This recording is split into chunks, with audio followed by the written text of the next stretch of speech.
I'm Jake. I'm Tom. And we are VIMTV Velocities in Music. Today, guys, really excited about this one because it's been 2 years since we've had a release from this really up-and-coming new indie music band. Sleigh Bells, Reign of Terror. Let's review it.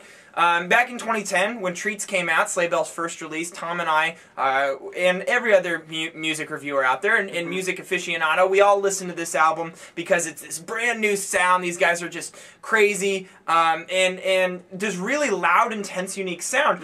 And over a course of a 30-minute release, that was very polarizing. A lot of people, fans and critics alike, just either loved it or you hated it. And we were kind of on the hate it side at first, and I know over time we ended up really liking that album after we got over some of the the obvious things that we just wouldn't like about it, like the production, which was a big issue. We commented in our Treats review a couple years ago, what are Sleigh Bells going to do next? How can they build upon this? What direction could they possibly take their music for a sophomore release and not fall flat on their face? It was an album where if they did the same thing over again, everyone would have been pissed. And if they completely changed their sound, everyone would have been pissed. And we were kind of we didn't know what they were going to do. We didn't know if it was possible. It seemed like a dead end. So we were pleasantly surprised when Reign of Terror came out and we started listening to it that they were able to accomplish this. I think they did a very good job of really sticking to the Sleigh Bells kind of brand of sound that they're developing and still taking their music to the next level. One thing that I noticed about Reign of Terror, Tom, correct me, jump in here if you disagree at all, is there's the guitars. This is a guitar album. There is much less emphasis on hooks and vocal melodies. Alexis Krauss, the female vocalist and half of Sleigh Bells, she has this wonderful, airy, kind of just very, Treats fit her voice. That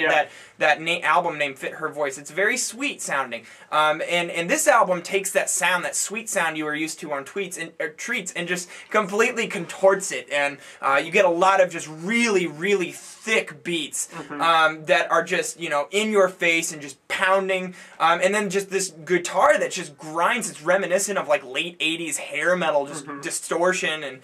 And then you have, Alexis's vocals lower in the mix, not quite as prominent, and even her vocal parts aren't even quite as... A little more focused on harmony. Right, not as melodic, right. So that whole mix just kind of creates a more emotional, dark sound that's still inherently Sleigh Bells. Now, one of the big criticisms, like I said before, on Treats was the production. I think a lot of those issues were fixed, Tom, but I'm interested in seeing what you thought of Reign of Terror's production. See, I think some of the problems were fixed, and then there are newer problems also. Okay. I have heard some people say that this album, the production, is a lot better, and I don't know, for me, production, there's kind of two different dimensions of, because I think that sometimes there really is just simply better executed production, and sometimes there's not. I think there is an objective side to it, but there's a very subjective side to it too. I mean, a lot of lo-fi artists, imagine Bon Iver's For Emma Forever Ago, if it was produced like a Bruce Springsteen album.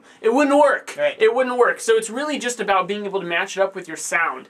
And I think that's what made Treats really hard for me at first, is because as a production and music technology junkie like I am, it kind of pissed me off at first. And then once I got and understood the songwriting, I saw, okay, this is really the only way they were going to make that work, is to pair it up with that really brash, in-your-face kind of production sound where everything is just tremendously over-compressed. Well, I feel like they backed down on the compression a little bit here, and part of the reason that worked with Treats is because there really wasn't a lot to it besides the beats and the guitar and the vocals. Here, there's a little bit more of an extra dimension, extra layers in the instrumentation. Yeah, the beats are bigger, it's thicker, there are more parts to it. There's just more pieces to the overall composition. So because of that, I mean, if you over-compressed it like they did on Treats, you would lose those little things. So here, it's more about how those mix together than anything. And I think they did an okay job of it, but overall, it's just sometimes it does seem just a little mid-rangey and bassy, where I don't feel like the frequency spectrum is quite as even as it could be.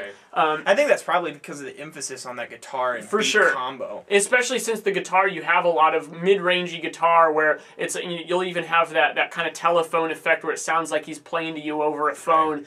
Uses that a lot for dramatic effect, and then we'll like bust in with the bigger sounds. So at times I think it works, and at times I don't think it does. just kind of evens out for me. I do believe that it was an improvement just because those overcompressed beats on Treats were just so disturbing at first. Yeah. And you don't have that barrier to entry with Reign of Terror. It is a much cleaner sound, but I could see your point, especially from your perspective.